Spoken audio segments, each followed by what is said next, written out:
صلی علی رسولہ الکریم اما بعد فاعوذ باللہ من الشیطان الرجیم بسم اللہ الرحمن الرحیم وأحیط بثمرہ فأصبح یقلب کفیہ علی ما انفق فیہا وہی خاویۃ علی عروشہا وَيَقُولُ يَا لَيْتَنِي لَمْ أُشْرِكْ بِرَبِّي أَحَدًا صدق اللہ العظیم۔ قرآن کریم میں اور احادیث مبارکہ میں کل 9 مقامات ایسے ہیں کہ جن میں انسان موت کے بعد یہ تمنا کرے گا کہ کاش میں یہ کام نہ کرتا۔ قرآن کریم میں 8 مقامات ہیں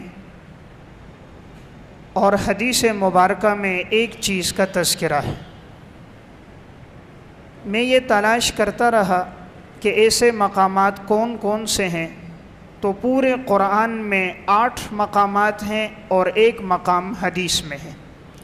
تو یہ 9 مقامات وہ ہیں کہ جن میں انسان موت کے بعد یہ تمنا کرے گا کہ کاش میں یہ کام نہ کرتا، اسے اپنے اس کام پہ بڑا پچھتاوا ہوگا، بہت افسوس ہوگا، محشر کے میدان میں اسے اپنے اس فعل پر بڑی ندامت ہوگی اور وہ اپنے اوپر بڑا پشیمان ہوگا کہ میں نے یہ کام کیوں کیا۔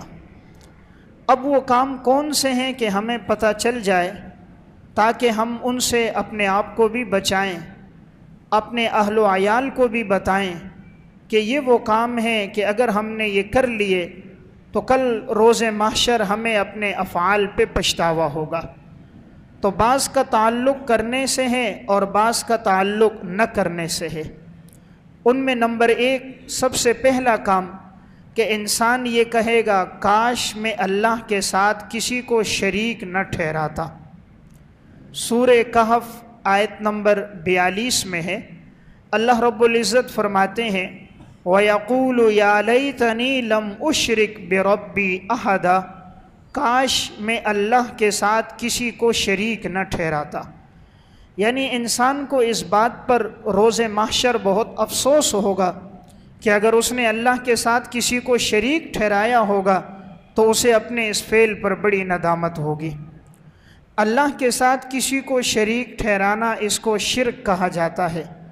اللہ رب العزت کی ذات اور اللہ کی صفات میں غیر اللہ کو برابر ٹھہرانا یہ شرک ہے، اور یہ اتنا بڑا گناہ ہے کہ قرآن کریم میں اللہ رب العزت ارشاد فرماتے ہیں کہ میں شرک کے گناہ کو معاف نہیں کرتا، اور اس کے علاوہ کوئی گناہ ہو تو میں اسے معاف کر دیتا ہوں۔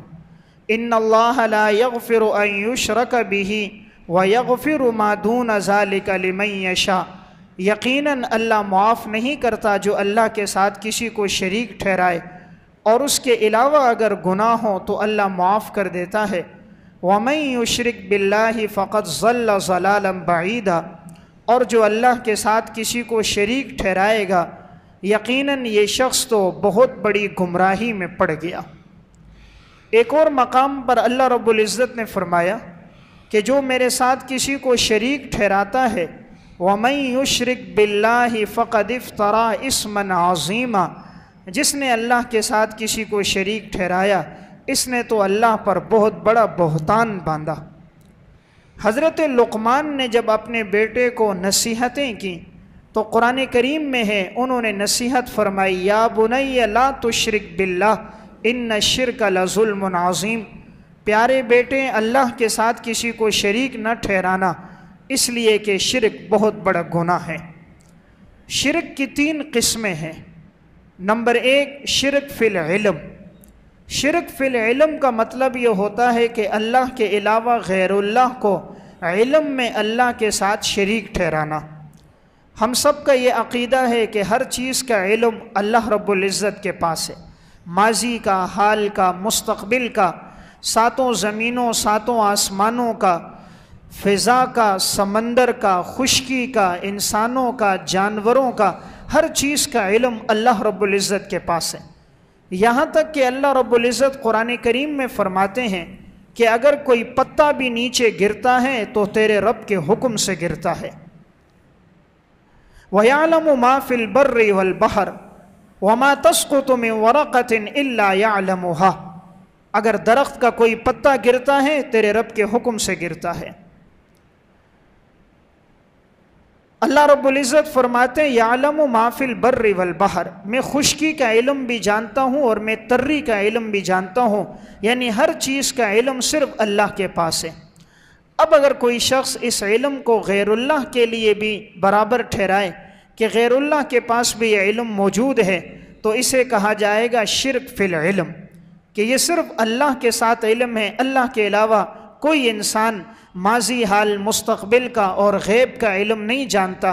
قل لا يعلم من فی السماوات والارض الغیب الا اللہ، آسمان اور زمین کے غیب کا علم صرف اللہ جانتا ہے۔ شرک کی دوسری قسم ہے شرک فی التصرف۔ شرک فی التصرف کا مطلب ہے کائنات میں جو کچھ ہو رہا ہے وہ اللہ کے حکم سے ہو رہا ہے۔ اللہ کسی کو نفع دے رہا ہے، نقصان دے رہا ہے، اولاد دے رہا ہے، یہ سب اللہ کے حکم سے ہے۔ اللہ رب العزت فرماتے ہیں اگر میں نقصان دینے پہ آ جاؤں، کائنات میں کوئی انسان ایسا نہیں ہے جو تمہیں نفع پہنچا سکے، اور اگر میں تمہیں نفع دینے پہ آ جاؤں، کائنات میں کوئی انسان ایسا نہیں جو تمہیں نقصان پہنچا سکے۔ وَإِن يَمْسَسْكَ اللَّهُ بِضُرٍّ فَلَا كَاشِفَ لَهُ إِلَّا هُوَ، اگر تیرا رب تجھے تکلیف پہنچانا چاہے، کائنات میں کوئی انسان نہیں جو اس تکلیف کو، مصیبت کو دور کر سکے۔ وَإِن يُرِدْكَ بِخَيْرٍ فَلَا رَادَّ لِفَضْلِهِ، اگر تیرا رب ارادہ کرے خیر کو پہنچانے کا، کائنات میں کوئی انسان نہیں جو اللہ کے خیر کو روک سکے۔ يُصِيبُ بِهِ مَن يَشَاءُ مِنْ عِبَادِهِ، وہ اپنے بندوں میں سے جس پر چاہتا ہے اسے خیر اور مصیبت اور شر پہنچاتا ہے۔ وَهُوَ الْغَفُورُ الرَّحِيمُ۔ تو شرک فی التصرف کا مطلب ہے کہ انسان یہ اعتقاد رکھیں کہ فلاں شخص بھی مجھے اولاد دے سکتا ہے، نفع نقصان دے سکتا ہے، یہ شرک فی التصرف ہے۔ اولاد دینا، نفع دینا، یہ صرف اللہ کے اختیار سے ہے۔ قرآن کریم میں اللہ رب العزت فرماتے ہیں کہ اللہ جسے چاہتا ہے بیٹے دیتا ہے، جسے چاہتا ہے بیٹیاں دیتا ہے، جسے چاہتا ہے بانجھ کرتا ہے۔ یَهَبُ لِمَن یَشَاءُ إِنَاثًا وَیَهَبُ لِمَن یَشَاءُ الذُّکُورَ، تیرا رب جسے چاہے گا بیٹیاں دے گا، جسے چاہے گا بیٹے دے گا۔ او یزوجہم ذکرانا و اناسا، جسے چاہے گا بیٹیاں اور بیٹے دونوں دے گا۔ ویجعل من یشاء عقیما، جسے چاہے گا بانجھ رکھے گا، کچھ بھی نہیں دے گا۔ تو یہ نفع نقصان کائنات میں جو کچھ تصرف ہے یہ اللہ کے حکم سے ہو رہا ہے، اللہ کے علاوہ کائنات میں کوئی انسان اس میں تصرف نہیں کر سکتا۔ اللہ رب العزت اپنی خالقیت کو بیان کرتے ہوئے فرماتے ہیں کہ تمہارا رب وہ ہے کہ جس نے کائنات کے نظام کو پیدا کیا، زمین اور آسمان کو تمہارے لیے مسخر کیا۔ امن خلق السماوات والارض وانزل لکم من السماء ماء، اللہ وہ ہے جس نے آسمان کو پیدا کیا، زمین کو پیدا کیا، آسمان سے تمہارے لیے پانی کو برسایا۔ فانبتنا به حدائق ذات بہجہ، اور تمہارے لیے اللہ نے باغات کو اگایا۔ ما کان لکم ان تنبتوا شجرہا، تمہاری طاقت کہاں کہ تم کسی درخت کو اگا سکو۔ ساری دنیا کے سائنسدان مل جائیں، اطباء ڈاکٹر مل جائیں، ساری دنیا کے دانشور مل جائیں، ایک کومپل نہیں اگا سکتے۔ درخت تو دور کی بات ہے، ایک کومپل نہیں اگا سکتے۔ اللہ فرماتے وہ تیرا رب ہے جس نے آسمان سے پانی برسایا، زمین سے طرح طرح کے غلوں کو، میوہ جات کو، سبزیوں کو اگایا۔ امن جعل الارض قرارا، کون ہے جس نے زمین کو تمہارے لیے بچھونا بنایا۔ وجعل خلالہا انہارا، کون ہے جس نے زمین کو چیر کر تمہارے لیے نہروں کو بہایا۔ وجعل لہا رواسیا، کون ہے جس نے زمین کے اوپر پہاڑوں کو کیل کی طرح گاڑ دیا۔ وجعل بین البحرین حاجزا، کون ہے جس نے دو دریاؤں کے درمیان میں پردہ لگایا۔ ادھر میٹھا سمندر، ادھر کھارا سمندر، میٹھا کھارے میں نہیں ملتا، کڑوا میٹھے میں نہیں ملتا، میٹھا کڑوے میں نہیں ملتا، یہ صرف اللہ کی قدرت ہے۔ ورنہ سمندر کے درمیان کوئی پردہ نہیں لگا سکتا، پانی ایک لطیف چیز ہے، یہ آپس میں فوراً مل جاتی ہے، لیکن اللہ کی قدرت اللہ فرماتا ہے میں وہ ہوں جس نے سمندروں کے درمیان میں پردہ لگایا۔ اَإِلَٰهٌ مَّعَ اللَّهِ، کیا اللہ کے علاوہ اور بھی کوئی معبود ہے؟ بل اکثرهم لا يعلمون، اکثر لوگ جانتے نہیں ہیں۔ اَمَّن يُجِيبُ الْمُضْطَرَّ إِذَا دَعَاهُ، کون ہے جو مجبور اور بے بس کی پکار کو سنتا ہے؟ وَيَكْشِفُ السُّوءَ، تکلیف کو کون دور کرتا ہے؟ وَيَجْعَلُكُمْ خُلَفَاءَ الْأَرْضِ، کس نے تمہیں زمین میں اپنا جانشین بنایا؟ اَإِلَٰهٌ مَّعَ اللَّهِ، کیا خدا کے علاوہ کوئی اور بھی ہے؟ قَلِيلًا مَا تَذَكَّرُونَ، بہت کم لوگ اس سے نصیحت حاصل کرتے ہیں۔ اَمَّن يَهْدِيكُمْ فِي ظُلُمَاتِ الْبَرِّ وَالْبَحْرِ، کون ہے جس نے خشکی اور تری کے اندھیروں میں تمہارے لیے راستوں کو بنایا؟ وَمَن يُرْسِلِ الرِّيَاحَ بُشْرًا بَيْنَ يَدَيْ رَحْمَتِهِ، کون ہے جس نے خوشخبری لانے والی ہواؤں کو چلایا؟ بارش سے پہلے یہ ہوائیں چلی جس نے بتایا کہ بارش برسنے والی ہے۔ اَإِلَٰهٌ مَّعَ اللَّهِ، کیا ہے کوئی خدا کے علاوہ جو ہوا کو چلا سکے؟ کیا ہے کوئی خدا کے علاوہ جو سمندر کی موجوں میں پہاڑوں جیسی موجیں، تن کے جیسے تمہارے جہاز، اللہ اپنی موجوں کو لگام دیتا ہے، جہاز ایک کنارے سے دوسرے کنارے اللہ پہنچاتا ہے۔ اللہ فرماتے ہیں اَإِلَٰهٌ مَّعَ اللَّهِ، ہے کوئی میرے علاوہ تو بتاؤ۔ اَمَّن يَبْدَأُ الْخَلْقَ، کون ہے جس نے تمہیں پہلی مرتبہ پیدا کیا؟ ثُمَّ يُعِيدُهُ، کون ہے جو تمہیں دوبارہ قبروں سے اٹھائے گا؟ وَمَن يَرْزُقُكُم مِّنَ السَّمَاءِ وَالْأَرْضِ، کون ہے جو آسمان اور زمین میں تمہیں رزق دے رہا ہے؟ آسمان کی تہ میں مخلوق کو بھی رزق اللہ دے رہا ہے، ہواؤں میں، فضاؤں میں 18,000 قسم کی مخلوقات کو اللہ رزق دینے والا۔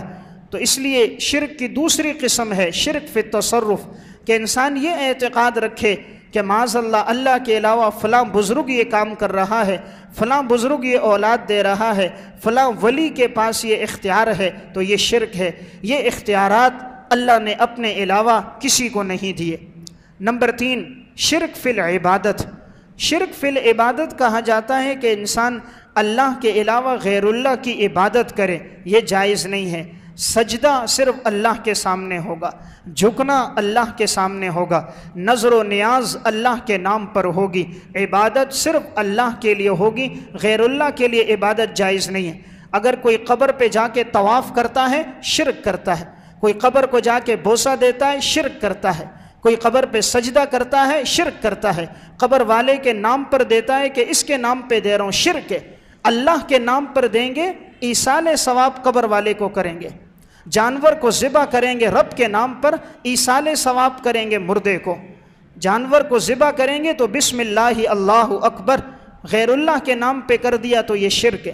اس لیے قرآن کریم نے جہاں مردار کا ذکر کیا، جہاں خنزیر کا ذکر کیا، وہیں قرآن نے اس بات کا بھی ذکر کیا کہ اگر کوئی غیر اللہ کے نام پر جانور ذبح کرے گا وہ اسی طرح حرام ہے جس طرح خنزیر اور مردار حرام ہے۔